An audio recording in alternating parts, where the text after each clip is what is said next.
What did Vorden do to provoke the second-year students? And how far will they go to punish him? How will Quinn react to seeing Vorden in this state? And will he try to intervene? How will this event impact the dynamics of the school?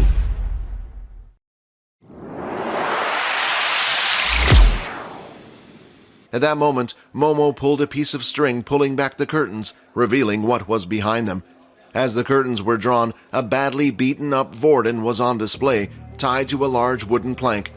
Both of his hands were slotted into holes, while his body was made to stand, and it looked like his legs were wired down by some type of ability.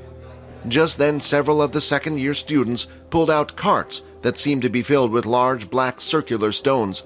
Momo picked up one of the round balls and held it in his hand.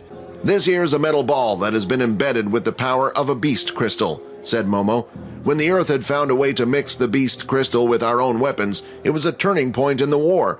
But what they don't teach you as first years is that beast weapons need to be activated with your ability. Once activated, they can give out extra power. The higher the beast crystal used to make the weapon, the higher the power. So us second years have decided to give you from the beast weapons class and some of you other first-year students a shortcut.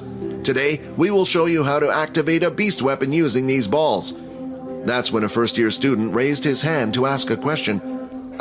Excuse me, but does any of the teachers know about this?" Then a second-year student had come from the side of the assembly hall and immediately punched the student who asked the question in the face.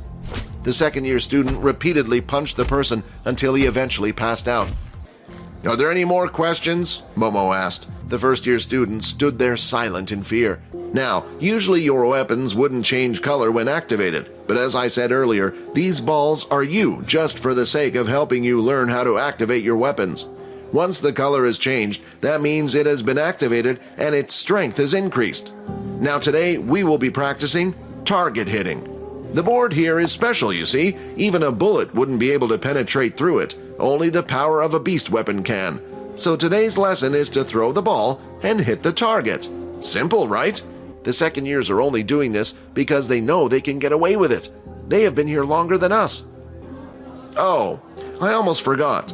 The crazy boy here has been targeting us second years one by one, thinking we wouldn't notice. The second years then poured out the crates of black beast stones.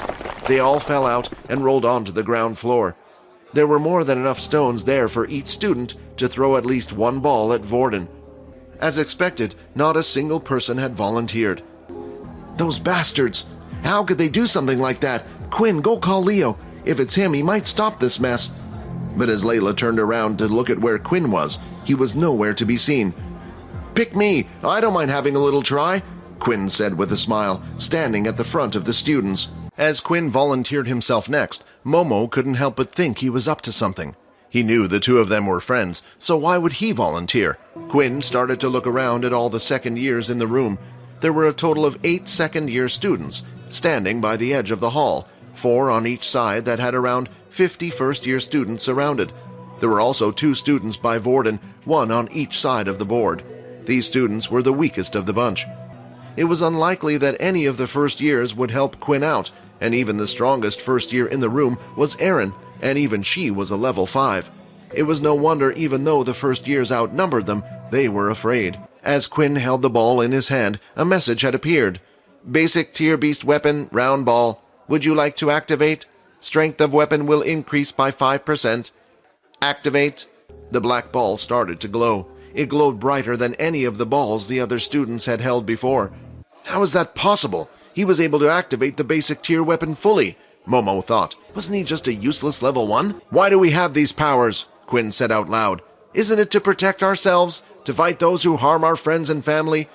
"Quinn, no, don't. What are you doing?" Vorden mumbled, but was unheard.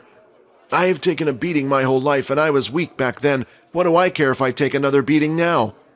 Quinn then chucked the ball using all his strength as hard as he could. Instead of the ball hitting Vorden, though, like everyone suspected, it landed straight in the student's stomach, standing by the side of the board.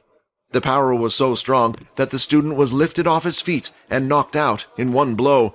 50 EXP gained, 175 of 400 EXP. "What the hell are you guys doing standing there? Get him!" Momo shouted. Quinn knew there wasn't much he could do against all the second-year students, so he wanted to create as much havoc as possible.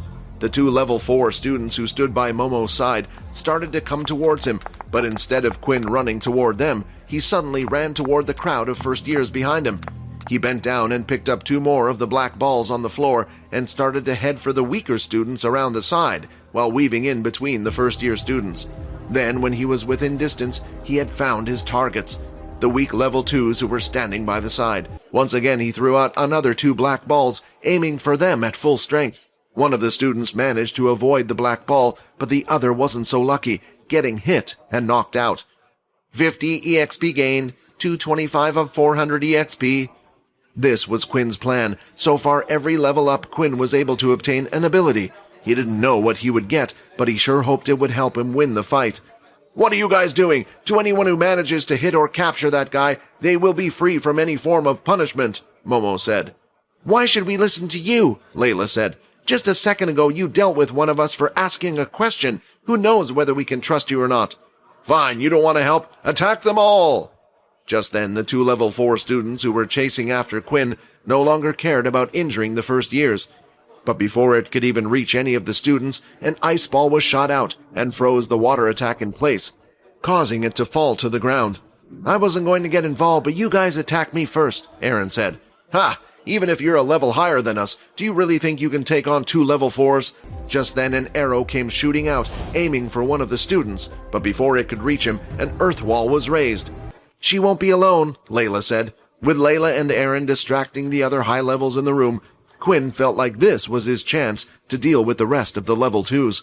Out from the side, a long, thin object came lashing out at him. It was too fast for Quinn to react, causing him to be hit across his body. Not only did the attack pierce his chest, but it also sent him tumbling to the ground. 13 of 20 HP. "You have caused so much trouble," Momo said. "I don't know how you can activate the beast weapon so well, and your surprise attacks seem to work, but you will always be a weak level 1. Before Quinn could even get up, he was already surrounded by the other 6 second-year students. Vorden, watching the whole thing from the board, felt useless. "I have to help him. He's only getting hurt because of me. This is all my fault," Vorden said. "If you want to help him, then let me take over," a voice said in Vorden's head. Inside the assembly hall, there was one boy who was unsure of what to do, and that was Peter. He had been there the whole time from the very beginning, but chose to hide in the crowd so he wouldn't get picked. When he saw Quinn come to the stage to try to help Vorden, he felt even more guilty. Why? Because the whole reason Vorden was tied up on the slab in the first place was because of him. The other day when the second years came to see Peter, they had come with a proposal. Help them get Vorden to come to the assembly hall, and he would be protected by the second year. Of course, Peter felt like he had no choice. If he refused the second years there and then, they would have tortured him until he agreed anyway. So what was the use of fighting back if the end result was the same? Meanwhile, at the center of the assembly hall, Erin and Layla were busy confronting the 2 level 4 students. "Hey, do you mind if we switch?" One of the second-year students said. "My water abilities are weak against her." "I see you want a level 2 user, huh?" the other student replied. "Oh well, just finish her off quickly." With that, the 2 second-years charged in for the attack. The water ability user went after Layla, while the earth user went after Erin. As the earth user got closer, he stomped the ground, and a spiked earth mound followed, heading right for Erin. However, he didn't have much time to think. With her other hand, Erin had formed an ice spear and threw it towards her opponent. Suddenly, he felt his legs start to feel cold. When he looked down, he noticed they were starting to freeze. "For a second-year level 4 earth user, you are incredibly weak."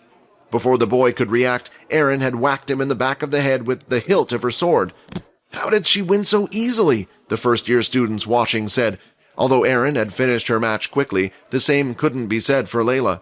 The second-year student threw out his fist, and a ball of water came out towards her. It hit her dead in the stomach and sent her flying back towards the front of the hall near Vorden. "Hey you, free me, I can deal with him." "What?" Layla said as she looked up, noticing that it was Vorden who was speaking to her.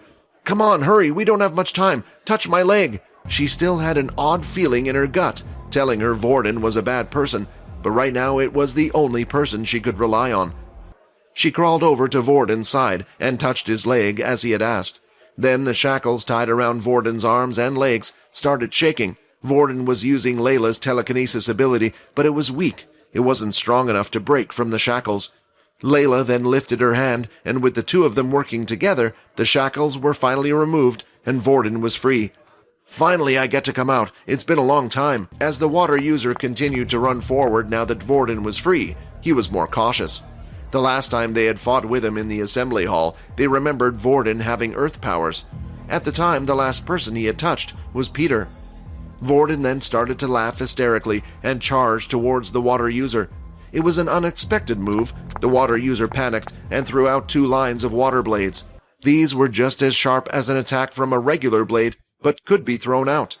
As the blades came towards him, at the last second Vorden managed to twist his body in an odd way, avoiding both of the blades. He then lifted one of the black balls from the ground, using his telekinesis, and threw it out. However, the attack was easy for the water user to block, forming a water wall stopping the ball, but then, crack! Something was felt on the back of his leg, and at the same time a crunching sound was heard. The boy immediately fell to one knee. As he looked at Vorden in front of him, he could only see Vorden with his hands held out. Then another striking pain was felt through his body, this time on his other ankle. Without realizing it, Vorden had attacked him from behind, pulling the other black balls towards him. The water user was too focused on the attack in front. He never thought about an attack from behind. Also, it had come as a surprise to him that Vorden was not an earth user as he thought. Vorden then lifted up 2 more black balls and swung his hands down. At the same time, the balls came rushing down at a crazy speed, hitting the student in the forearms, breaking them at the same time. The student screamed in pain, and with his arms mangled, he could no longer use his water ability as he could before. Finally, I, Rayton, have returned. What secrets will be revealed about Vorden's past and his true identity as Vorden? How will Layla react to Vorden's transformation, and will she regret helping him escape? Find out in the next episode. Subscribe to the Pocket FM Blockbuster YouTube channel and press the bell icon for instant notifications. Check out our channel for more exciting shows.